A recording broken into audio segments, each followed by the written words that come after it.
जगातील सर्वात महत्त्वाच्या मॅरेथॉनपैकी एक म्हणजे सातारा हाफ हिल मॅरेथॉन ही उद्या पार पडत आहे। उद्या 14 सप्टेंबर रोजी या स्पर्धेची सकाळी सुरुवात होणार आहे आणि याची जय्यत अशी तयारी जी आहे ती आज सातारा पोलीस कवायत मैदानाच्या या ठिकाणी आपण पाहत आहात।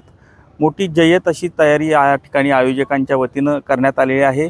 Doctor Avinash Shinde, race director, JBG Satara hill half marathon.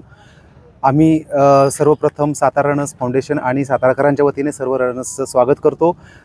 Satara हे ऐतिहासिक शहर पर्वतरांगामध्ये वसलेलं असल्यामुळं थोडंसं इन्फ्रास्ट्रक्चरमध्ये राहण्याची थोडीशी लोकांना गैरसोय होते असं ऐकण्यात येतं, परंतु आम्ही यापूर्वीसुद्धा अतिथी देवो भव हा उपक्रम राबवलेला आहे।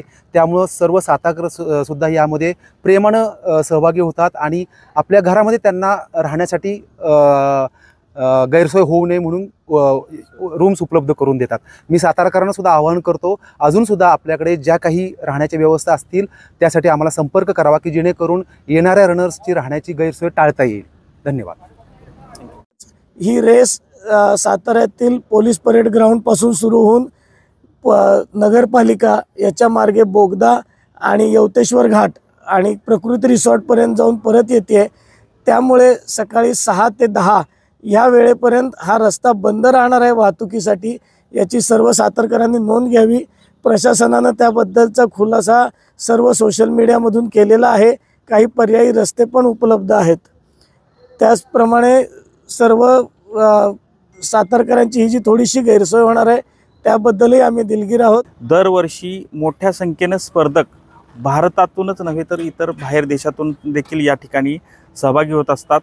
जवळपास 8,500हून अधिक स्पर्धकांनी या स्पर्धेसाठी सहभाग नोंदवलेला आहे। त्यामुळं सातारकरांचा देखील यामध्ये मोठ्या संख्येनं या स्पर्धेसाठी सहभाग असतो।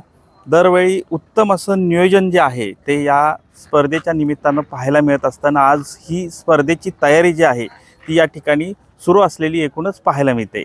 कॅमेरामन आमिर शेखसह संतोष नलावडे, TV9 मराठी, सातारा।